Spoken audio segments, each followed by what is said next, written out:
Hello and welcome everyone. I'm Tom Bowley, Chief Market Strategist at earningsbeats.com, and this is Trading Places Live. It is Monday, May 18th, 2020, and I am pre-recording this Trading Places Live for Tuesday, May 19th. Futures are slightly higher at this point, but there's a lot of time now between tonight and Tuesday morning, and of course a lot can happen, so make sure you check in with those futures in the morning. Got a few things want to go over for today's show. Going to go through a daily market recap of the action on Monday. Then we'll head into talking technically. I want to look at some of those sentiment indicators, see what they're telling us. Then got a big event coming up tomorrow for earningsbeats.com members. We have a portfolio. Actually, we have 4 portfolios, and they've been performing exceptionally well relative to the S&P 500 since their inceptions. And it's an equal weighted portfolio, 10 stocks in each, and we'll be announcing the 10 stocks that will be in each of the portfolios tomorrow. So I just wanted to preview some interesting stocks. Haven't made any decisions yet on which ones will be going into the portfolios, but thought I'd just go through and preview some interesting charts, some of which I'm sure we'll find a home in one or more of those portfolios. Then we'll get into relative strength. That's a big component that I look at when I'm trying to decide what stocks to put in these portfolios. I want stocks that are outperforming their peers. I want their peers to be a group that is outperforming the S&P 500. And so I think if you get the best of the best and you get a portfolio of those types of stocks, I think you have your best chance to outperform the S&P 500. Then we'll get into earnings spotlight, just a couple of companies that will be reporting in the morning on Tuesday and then one after the bell. And then we'll wrap up the show with the 3 you must see. Before we get into any of that, though, let me just go over quickly just a couple of announcements. At earningsbeats.com, there is a area at our homepage where you can sign up for our free Earnings Beats Digest newsletter. This comes out Monday, Wednesday, Friday of every week. It's completely free. Normally, it focuses on either earnings, relative strength, maybe the accumulation distribution line, which I think has been very important over the past couple of months. But it's always just a quick article that might give you some trading ideas, or certainly will hopefully provide some education. But go over to earningsbeats.com, sign up for that. If you want to attend our live event, which is Tuesday after the close, you can join for free. There is a sign up. You do have to pay $7 for the trial, but it is fully refundable. The $7 will be refunded to you within 5 to 10 business days. And so essentially you have a free 30-day trial, and that will include our webinars. So the webinar tomorrow night, you'll get to see all of the stocks that I put into the portfolios. And these portfolios have been absolutely amazing, especially throughout this pandemic. So check that out if you can. And then also wanted to mention, if you go over to Earnings Beats on YouTube, go into YouTube to the search, type in earningsbeats.com. It'll come right up. You can click on it. And then we had a webinar Monday evening, and it was about an hour and a half, but it was a tremendous webinar going over how we view the market, our strategy in terms of selecting these stocks for our portfolios. It also talked a lot about the market action on Monday and how the market got flipped upside down. I'll touch on a little bit of that here in just a couple minutes, but very detailed webinar that you might want to go back and just check out and review. It was just recently posted here Monday evening, but again, check that out if you get some time, and I think you'll enjoy that presentation. All right, let's move over to what happened in the market, because I would just refer to this as upside down Monday. I mean, everything that was working previously took a back seat. Everything that wasn't working completely reversed, and we saw tremendous strength.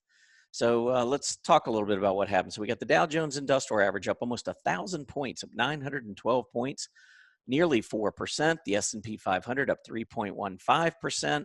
NASDAQ only 2.44%. So you can already see, Dow leading, S&P next, then the NASDAQ. And remember those mid caps and small caps been underperforming so badly? How about 6% plus gain in the mid cap index and over 7% gain in the small caps. So again, upside down Monday. Look at the groups that were leading: energy, industrials, financials, real estate, materials. That sounds like the bottom five for the last couple months. Certainly five challenged groups over the last couple of months. But yesterday or Monday, they were stars. All of them up significantly. You can see energy up over 8%, industrials more than 6.5%, financials more than 5%. Just a really good day. But once again, upside down. Looking at the 10-year Treasury yield, we did have a beautiful day on the yields, meaning Treasuries were sold off. So the market went into a risk-off mode, at least in terms of the Treasuries. The Treasury prices down, and of course the yield, which moves inversely to Treasury prices, up. Also quite notable that we not only did we clear the highest resistance area, yield resistance area that we had established over the last month or so, but we also closed over the 50-day moving average for the first time since all the way back in the first week of 2020. So 10-year Treasury yield moving up. That means money's rotating out of Treasuries, and that could mean, if it continues, a boatload of cash available to come into the equity markets. I know there are a lot of folks still believing or not believing in this rally. Maybe think it's a Santa Claus rally or something that's maybe fictitious, not because it's December. But I can tell you, I'm not in that camp. I believe this market's going higher. I believe we're in a secular bull market. And I think maybe we're starting to get some of the areas that have been, just hibernating the past couple months. Maybe they're ready to contribute a little bit to this rally. And if they start breaking out and they begin to act more bullish, I'm not sure where the bears turn. So anyway, I think the action here in the 10-year Treasury yield was very bullish. We did have the housing market index for May come out on Monday, better than expected, came in at 37. The market was expecting 33. That was certainly a good thing. But really what got the market going first thing on Monday morning was Moderna, a biotech firm, which is working on a COVID-19 vaccine, coming out and saying before the bell that their trials for their drug were very positive. And all of a sudden, all of the companies that were really struggling as a result of stay at home and social distancing, those came rallying back. The ones that had been benefiting from stay at home and social distancing, they tended to take a back seat on Monday. So that's what was going on. Let's move on, talking technically. And here I wanted to talk a little bit about the volatility index and the equity-only put-call ratio. So I've got three panels on this chart. Got the S&P 500, and we're going back 15 years on this chart. It is a daily chart of the S&P on top, and then we've got the volatility index, and I've got this smoothed out to a 5-day moving average. So in order to show a moving average without showing the price action behind it, you need to use what's called an invisible chart. So when you go down under type, instead of selecting candlesticks or bar or line chart or whatever it is you like to use, click on the invisible, and then the overlay, 5 days in this case, is the only thing that shows up here. Then the CPCE, which is the equity only put call ratio, under indicators, I put in price, I put the CPCE. Again, I choose invisible, and I use the 5-day simple moving average as the overlay. So both of these sentiment indicators are showing 5-day moving averages. They're not showing all of the individual daily data. That helps to smooth out some of the noise that you see on that daily chart. So both of these, you can see volatility had gone shooting up, very similar to what we saw in 2008. And then we saw the VIX simply come back down and the market take off. Here we're seeing the VIX come back down and the market taking back off. I'm not saying we're completely out of the woods. I think the market could consolidate. I do not believe we're going back down to where we were in March. I've said that for a while now. I just believe that the way the market has acted is it's not acting as though we're heading for the Great Depression 2. It's not acting as though we're going to be rolling over and selling off in any major way. Could we consolidate? I mean, could we see a move back to 2,600 on the S&P 500? I think it's possible. I mean, I don't know what the news is going to be over the summer. I don't know what's going to happen with this virus. I think there are a lot of uncertainties out there. So if we started to get some bad news, yeah, I could see the market consolidate for a while. But what you need to realize is that the bottom that was established occurred with the volatility index essentially on a 5-day simple moving average at an all-time high. We've never been so fearful. And these extreme fear readings is what sets major market bottoms. We saw it back in 2008, 2009. I think we're seeing it again now. We saw it to some extent back at the end of 2018, but that was a nice, I mean, that was a big spike in the VIX, but it was nothing like this or 2008. So I think the combination of that extreme fear marked the bottom. I think we're rallying off of that, and the fear is settling down. The equity-only put-call ratio, 5-day moving average, hit 105 back in March. That was the highest ever on record. So that, combined with the high VIX, is what marked what I think will be a bottom that we will never see again in our lifetime. That's my opinion. Hey, I'll eat my words if it turns out differently. But for now, I believe that that bottom is in. I don't think we go back down there. And I believe we are heading back ultimately to all-time highs, whether it be later in 2019, or excuse me, later in 2020, or maybe into 2021. All right, let's keep moving on here. I want to go over and preview some of the top stocks. And so I've got a strong earnings chart list. And when I look for companies that I'm going to have fill out my portfolios, one of the first things I do is I go to the strong earnings chart list that I keep. And right now on this list, I have 273 stocks on here. Companies that have beaten the earnings estimates and revenue estimates in their latest quarter, and also are showing good relative strength. These are the types of companies that I would be interested in having in a portfolio. All right, so where do we go from here? Well, the first thing I would do is just pull up the summary, because if you want to know which of these stocks has been maybe among the strongest in terms of relative strength, one way to check is simply to add the scooter. So I'm going to add the scooter, the sector, and the industry group. And actually, we'll throw in the market cap as well. All right, so now this looks a lot different, and I am going to sort this by, first I'm going to sort it by scooter rank. That's the StockCharts technical rank. This is a relative strength indicator that is exclusive here at StockCharts.com. It was developed by John Murphy. That's enough right there for me. John being one of the pioneers in technical analysis. Learned a lot from John Murphy over the years. I owe him a lot. And I've tried to build on a lot of the things that he's taught over the years. But this scooter rank, I'll just tell you the limitation first, in my view. One major limitation is that the scooter's only looking at really over the past 5 months. If you go through the calculation, a stock could have been horrible prior to the last 5 months, but if it's been good the last 5 months, then chances are you're going to see a very strong scooter score, scooter rank. So if you look at a stock and it's got a strong scooter, it doesn't mean it's been a great stock for 20 years, 10 years, 5 years, even a year.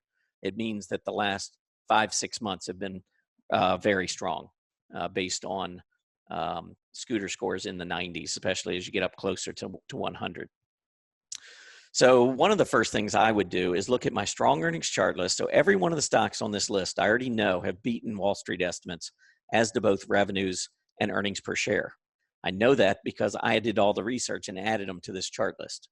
So I think combining those fundamentals with many of the tools and features that you get right here at StockCharts, being able to organize a chart list like this is worth its weight in gold. Very, very important to be able to organize your work, and StockCharts certainly allows you to do that.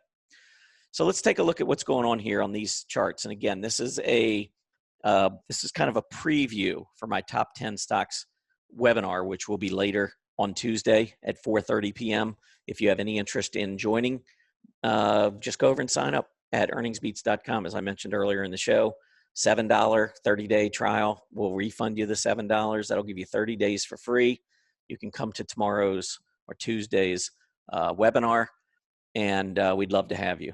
So as I look at this, I see With the top scooter scores, I see healthcare stocks, technology, discretionary, and that is the majority of what's making up the top of this list.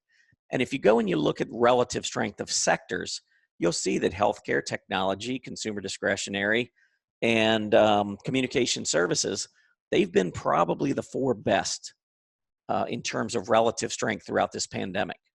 So those are going to be four that I'm going to focus on quite a bit. I'm not necessarily going to focus on what happened on Monday, because I think Monday was maybe a bit of an anomaly. Market was turned upside down, got some good news, but I think there was also still some fallout from options last week, which I talked about with members all the way back on Tuesday of last week. We had a Max Payne webinar, and I pointed out some of the areas that could see a big move up in the very near term. One of them was airlines off the charts, really since about Thursday morning, but especially on Monday.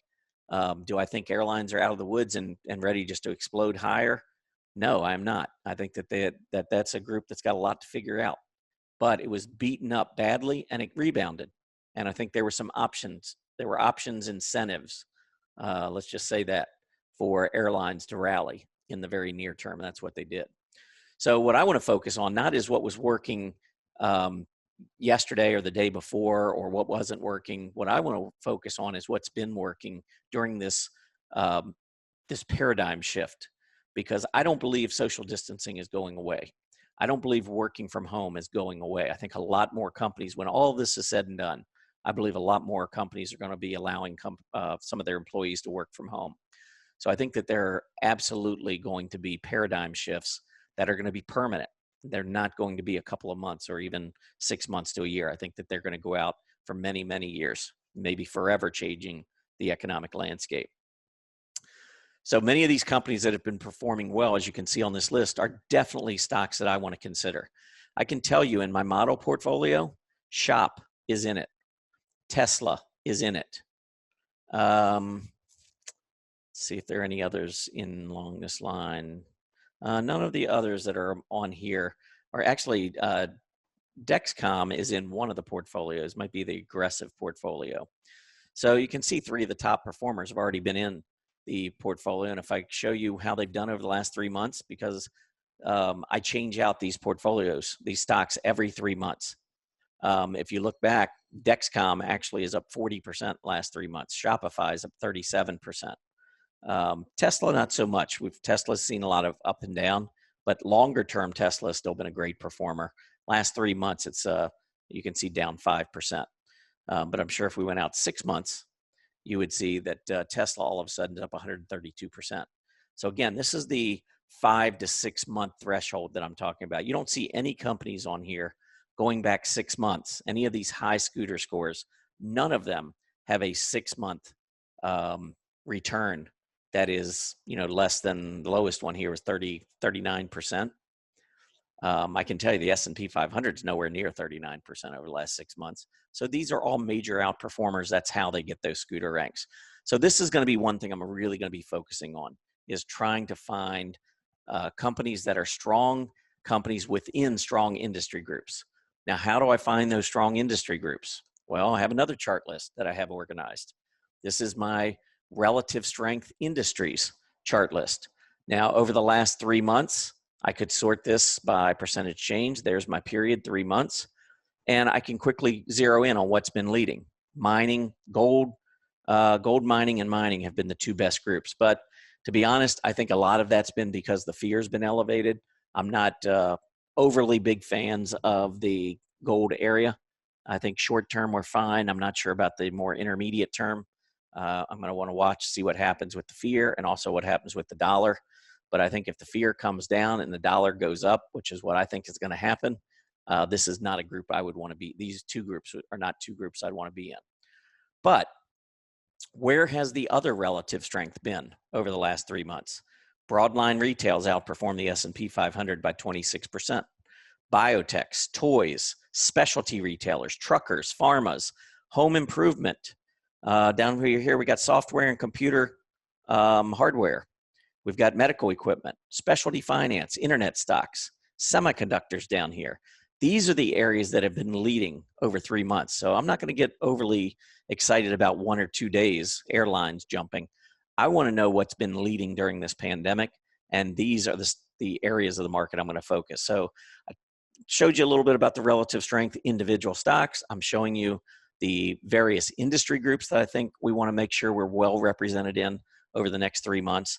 And I'm going to combine all that to come up with 10 equal weighted stocks in 4 different portfolios. Model portfolio, which is up 66% versus, or 66% over the last 18 months. That's through Friday's close. The S&P 500 during the same time frame is up 6%. You heard that right. Model portfolio, it gets adjusted every 90 days, goes with 10 of the best stocks out there, and you equal weight them over the last 18 months, 66% versus the S&P 500, 6% return. So there's something to be said for using relative strength, following these scooter reports, following the industry groups and what's been leading. You want the best stocks in the best groups. So model portfolio, aggressive portfolio. Aggressive portfolio is absolutely killing the S&P 500 this past quarter, and it's up 22 percentage points higher than the S&P 500 since its inception, which was 1 year ago. It was on May 19th. So 1 year ago. We've had 4 quarters now. It's outperformed 3 of them. The aggressive has, and this quarter it's absolutely dominating it. And 9 of its 10 components this last quarter have been small and mid-cap stocks. If you don't follow the market that closely, let me just tell you, small and mid-cap stocks have been horrendous. But still, 9 of 10 stocks in this portfolio have been either small or mid-cap, and the portfolio itself is crushing the S&P 500. Pretty impressive. Income portfolio, slightly below the S&P 500, and then we have another portfolio character change, which is running about 8 percentage points below the S&P 500. So we've got 2 really strong performers and a couple of portfolios that have been slight laggards. But all of those portfolio names will be identified tomorrow, or should say later today, since this is a recording. So Tuesday, 4:30 is when you can get that information. Go to Earnings Beats and make sure you sign up. All right, let's keep moving on here. How about earnings spotlight? In the earnings spotlight for Tuesday, we do have a number of companies that will be reporting. Again, this is pre-recorded. This is Monday evening, so I have no idea. But Walmart will be reporting on Tuesday morning, so be on the lookout there. Walmart, I think Walmart's been looking pretty good. Made the breakout above the March high, pulled back, I think is still in a nice uptrend. Notice the accumulation distribution was rising when the market was struggling back in March, and when Walmart went down, we're actually setting new highs on the accumulation distribution. I think that's a positive, and the overall trend remains higher in my opinion here. So I think Walmart looks good. I expect a good report, and if it does pull back with its report, in my opinion, it's probably going to turn into a pretty good buy. Home Depot. Home Depot, look at this one breaking out, trying to break out above that February high. Look at the huge move down in March on Home Depot. Look at the rise on the accumulation distribution. That's a sign that while everyone was panicking out of Home Depot, institutions were saying, thank you very much, I'll take all you got. That's what was going on underneath the surface. That's why this accumulation distribution was going up while price action was going down. And now we can see what's happened since. Now that we've got strong hands holding Home Depot, we've had a few little pullbacks, but that 20-day moving average has been holding like a charm. AAP also reporting in the morning. This is Advance Auto Parts. Advance Auto Parts breaks out on Monday above these recent highs.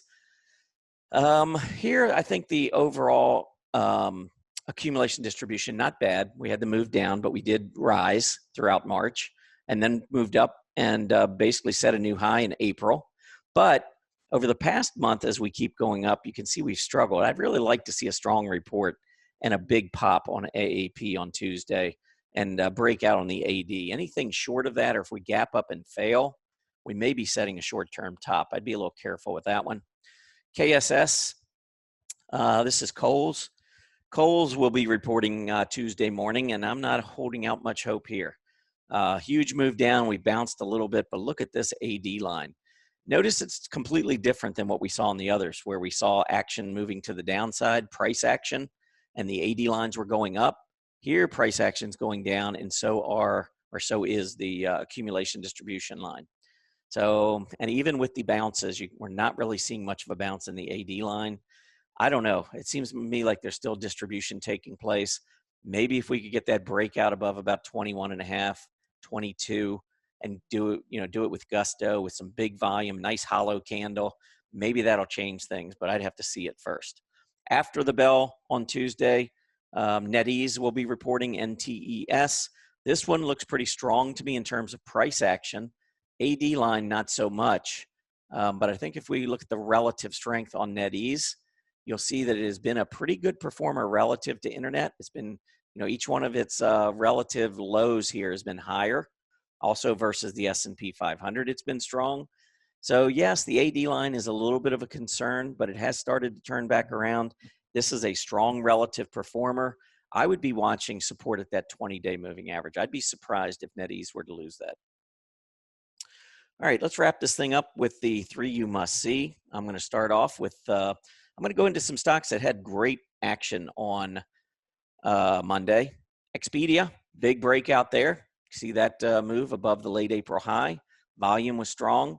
This one, accumulation distribution, hasn't been that great, but it did take a nice move up to the upside on Monday. ALGN, this is Align Technology. Align Technology, big move up here, breaking out. AD line actually on this one has been pretty strong throughout, and it's in that healthcare area.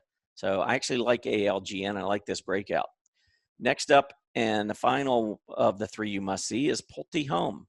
Pulte Home making a breakout. Accumulation distribution has been on the decline here of late, but that breakout is nice. And if we look at the relative strength, you can see that the stock had been a tremendous performer versus home construction all the way until mid-March. Since then, it's been struggling. I would want to see this breakout right here.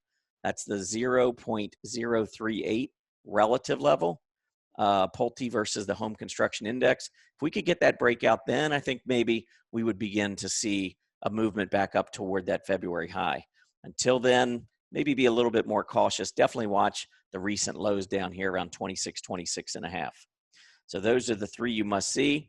I mentioned that today, Monday, was such a big upside down kind of a day. I want to just show you a couple of things before we wrap up today's show. I'm going to show you the sector summary, what was leading. Now, the leading groups, look at the scooter scores, scooter rank, StockCharts technical rank. This is telling you on a relative basis how these have been doing. 100's high, 0's low. 14, 18, 10, those are your leaders. At the bottom are all the scooter scores in the 80s and 90s for the most part. See how the market is flipped upside down today? Go into the industry groups and table view, and you could do the same thing. Look at the strength and look at the weakness. The weakness here in communication services was internet. Internet's got the highest scooter rank in the group. So, that is, I think important as you go through here. I'm not going to go through all these areas, but you can see the low scooters are at the top. In consumer discretionary, high scooters are at the bottom. Market literally got flipped upside down on Monday. All right, that's it.